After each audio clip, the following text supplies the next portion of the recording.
মুহূর্তের সর্বশেষ update news নিয়ে আপনাদের সামনে হাজির হলাম। এখন শুনবেন সংবাদ শিরোনাম।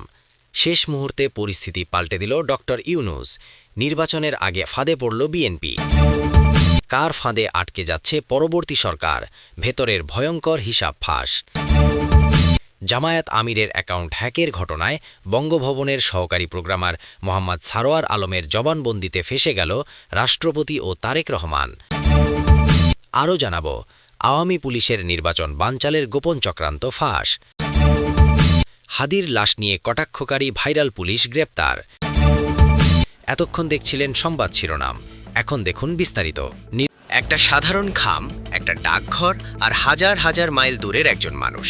আপনার কি মনে হয় ভোটের ফলাফল পাল্টে দেবার জন্য এতটুকুই যথেষ্ট? নাকি ভাবছেন বিশাল মিছিল, গরম স্লোগান আর মাইকিং ছাড়া ভোট হয় না? আপনার ধারণা ভুল, সম্পূর্ণ ভুল। আপনি হয়তো জানেনও না এবারের নির্বাচনে আপনার এলাকার এমপি কে হবে তা হয়তো নির্ধারণ হয়ে গেছে হাজার মাইল দূরের কোনো এক প্রবাসী অথবা কোনো এক অন্ধকার জেলখানার কুঠরিতে। যাদের হাতে কোনো মাইক নেই, ব্যানার নেই কোনো নির্বাচন ইশতেহার, তারাই এবার কলকাঠি নাড়তে যাচ্ছে পুরো বাংলাদেশের রাজনীতির। কোনো হইচই নেই, একদম চুপচাপ। কিন্তু এই নিস্তব্ধতা আসলে ঝড়ের পূর্বাভাস। বাংলাদেশের নির্বাচনের ইতিহাসে এবার ঘটতে যাচ্ছে এমন এক ঘটনা যা আগে কখনো দেখা যায়নি।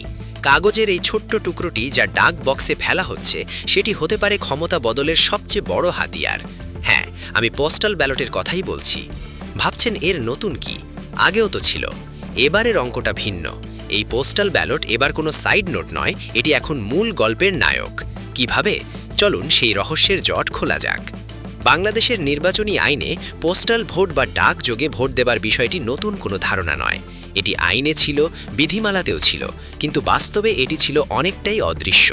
সরকারি কর্মচারী, জেলবন্দি কয়েদি কিংবা ভোটের ডিউটিতে থাকা গুটি কয়েক মানুষ ছাড়া কেউ এই সুবিধাটি নিত না বা নেওয়ার প্রয়োজনও মনে করত না। রাজনীতিবিদরাও অতটা খুব একটা পাত্তা দিতেন না, কারণ তাদের ধারণা ছিল এই কটা ভোটে আর কি বা হবে। কিন্তু 2026 সালের ত্রয়োদশ জাতীয় সংসদ নির্বাচনে সেই পুরনো হিসেব নিকেশ আর খাটছে না। অন্তর্বর্তীকালীন সরকারের অধীনে নির্বাচন কমিশন এবার পোস্টাল ভোট ব্যবস্থাকে এমনভাবে সাজিয়েছে যা দেখে বড় বড় রাজনৈতিক বিশ্লেষকদের কপালে ভাঁজ পড়েছে। কাগজে কলমে হিসেব ছেড়ে বাস্তবতায় আসি। এবার প্রযুক্তিটি কাজে লাগিয়ে পোস্টাল ভোট বিডি অ্যাপসের মাধ্যমে এক বিশাল কর্মযজ্ঞ শুরু হয়েছে। দেশে এবং বিদেশে সব মিলিয়ে প্রায় 15 লাখ ভোটারই পোস্টাল ভোটের জন্য নিবন্ধন করেছেন। সংখ্যাটা শুনে হয়তো আপনার মনে হতে পারে 15 লাখ, এ আর এমন কি, মোট ভোটারের মাত্র 1%। কিন্তু রাজনীতির দাবা খেলায় এই 1% যে কিং মেকার সেটা বুঝতে হলে আপনাকে পেছনের দিকে তাকাতে হবে। বাংলাদেশের বিগত নির্বাচনগুলোর ফলাফলের দিকে তাকালে দেখবেন বহু আসনে জয় পরাজয়ের ব্যবধান ছিল মাত্র 2 থেকে 4 হাজার ভোট। 2008 সালের নির্বাচনের কথাই ধরুন, সেবার 30টির বেশি আসনে জয় পরাজয় নির্ধারণ হয়েছে 10 হাজারেরও কম ভোটের ব্যবধানে। সেখানে এবার প্রতিটি আসনে গড়ে 5 থেকে 10 হাজার, কোথাও কোথাও 16 হাজার পর্যন্ত পোস্টাল ভোট পড়েছে। অর্থাৎ মূল কেন্দ্রে আপনি হাজার হাজার ভোটে এগিয়ে থাকলেও ডাকযোগে আসা এই খামগুলো আপনার জয়ের হাসি কেড়ে নেওয়ার জন্যই যথেষ্ট। এবারই প্রথম এত বড় পরিসরে প্রবাসী বাংলাদেশিরা ডাকযোগে তাদের ভোটাধিকার প্রয়োগ করেছেন। নির্বাচন কমিশনের তথ্য মতে প্রায় 7,60,000 প্রবাসী ভোটার এই পোস্টাল ভোটের জন্য রেজিস্ট্রেশন করেছেন। ইতোমধ্যে 7,66,000-এর বেশি ব্যালট বিভিন্ন দেশে পাঠানো হয়েছে। এর মধ্যে 5,18,000 ব্যালট ভোটাররা হাতে পেয়েছেন। চিন্তা করুন দৃশ্যটা। শুধু সৌদি আরব কিংবা মালয়েশিয়ার কোনো এক শ্রমিক ক্যাম্প অথবা ইউরোপ আমেরিকার কোনো এক ব্যস্ত শহরে বসে একজন বাংলাদেশি তার পছন্দের মার্কায় সিল দিচ্ছেন। তার সামনে কোনো ক্যাডার নেই কোনো ভয়ভীতি। সম্পূর্ণ নিজের সিদ্ধান্তে তিনি ভোট দিচ্ছেন। 4,58,000 প্রবাসী ভোটার ইতোমধ্যে তাদের ভোট দেওয়া সম্পন্ন করেছেন। আর এর মধ্যে 4,10,000 ব্যালট পেপার ওইসব দেশের ডাক বক্সে জমা পড়ে গেছে। এখন চলছে সেই ব্যালট পেপারগুলোর উল্টো যাত্রা, প্রবাস থেকে সোজা বাংলাদেশে। ইতোমধ্যে 1,44,000-এর বেশি ব্যালট দেশে এসে পৌঁছেছে। এই ব্যালটগুলো এখন কেবল কাগজ নয়, এগুলো এক একটি বারুদ। এগুলো এখন গণনার অপেক্ষায় সারিবদ্ধভাবে দাঁড়িয়ে আছে। নির্বাচন কমিশন এবং রাজনৈতিক দলগুলোর জন্য চিন্তার বিষয় হলো এই ভোটগুলো কোনো নির্দিষ্ট প্যাটার্ন মানবে না, কারণ এই ভোটাররা সরাসরি প্রার্থীর প্রচারণার আওতায় বাইরে, তাদের প্রভাবিত করা কঠিন। তাই ভোটগুলো কোন দিকে যাবে তা আগে থেকে অনুমান করা অসম্ভব। শুধু প্রবাসী নয়, দেশের ভেতরেও পোস্টাল ভোটের চিত্রটা এবার চমকপ্রদ। দেশের অভ্যন্তরে প্রায় 7,60,000 ভোটার এই পদ্ধতিতে ভোটের জন্য নিবন্ধিত হয়েছেন। এরা কারা? এরা হলেন সরকারি কর্মকর্তা কর্মচারী যারা নির্বাচনের দিন ডিউটিতে থাকবেন, আছেন পুলিশ, আনসার, বিজিবি সহ লাইন শৃঙ্খলা রক্ষাকারী বাহিনীর সদস্যরা, আছেন কারাবন্দী হাজার হাজার মানুষ, এমনকি রাষ্ট্রের সর্বোচ্চ ব্যক্তি মহামান্য রাষ্ট্রপতিও এবার পোস্টাল ব্যালটে ভোট দেবেন। শনিবার সকাল পর্যন্ত 5 লাখের বেশি ব্যালট এদের কাছে পাঠানো হয়েছে। বিশেষ করে সেনানিবাস, সরকারি কোয়ার্টার এবং প্রশাসনিক এলাকার সংলগ্ন আসনগুলোতে এই ভোটগুলো নীরব বিপ্লব ঘটাতে পারে। একটি পরিসংখ্যান দিই, তাহলে বিষয়টি আরও পরিষ্কার হবে। নির্বাচন কমিশনের হিসেব অনুযায়ী 18টি সংসদীয় আসনে পোস্টাল ভোটারের সংখ্যা 10,000-এরও বেশি। ফেনী 3 আসনের কথা ভাবুন, সেখানে পোস্টাল ভোটারের সংখ্যা 10,000-এর বেশি। এখন এই আসনে মূল ভোটের লড়াইয়ে যদি কোনো প্রার্থী 5,000 ভোটে এগিয়ে থাকেন, তিনি কি নিশ্চিন্তে ঘুমাতে পারবেন? পারবেন না, কারণ এই 16,000 পোস্টাল ভোট গণনার সময় পাশার দান সম্পূর্ণ উল্টে যেতে পারে। সাবেক অতিরিক্ত সচিব জেসমিন টুলি যেমনটি বলেছেন, কোনো আসনে যদি 10,000 ভোটের 70 থেকে 80% এক বক্সে পড়ে, তবে ফলাফল বদলে যাওয়াটা কেবল সময়ের ব্যাপার। কিন্তু এবারের নির্বাচনে পোস্টাল ভোটের গুরুত্ব কেবল এমপি নির্বাচনেই সীমাবদ্ধ নয়, এর সঙ্গে যুক্ত হয়েছে আরও একটি বড় গেম, গণভোট। জুলাই জাতীয় সনদ বিস্তার হবে কিনা তা নিয়ে হ্যাঁ অথবা না ভোট।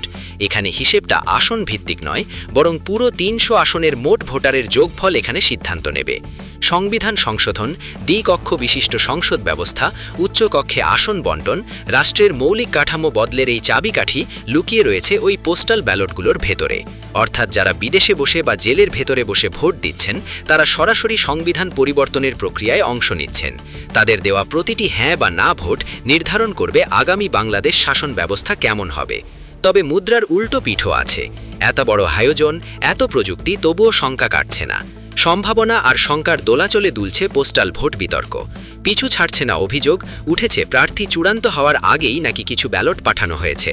সামাজিক যোগাযোগ মাধ্যমে ছড়িয়ে পড়া কিছু ভিডিওতে দেখা যাচ্ছে কিছু রাজনৈতিক নেতার হাতে বস্তা ভর্তি ব্যালট।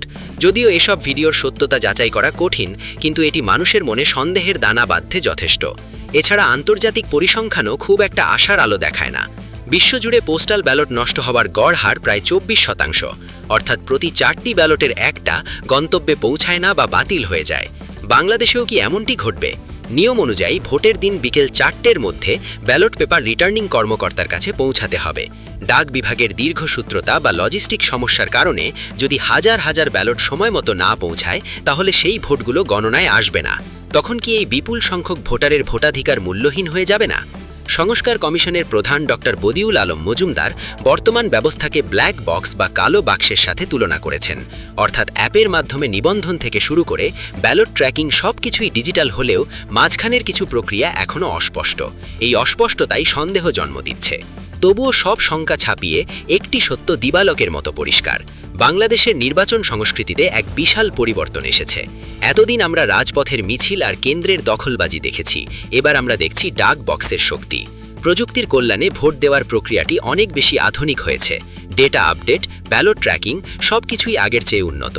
কিন্তু প্রযুক্তির এই উন্নতি কি রাজনীতির মাঠে স্বচ্ছতা আনতে পারবে?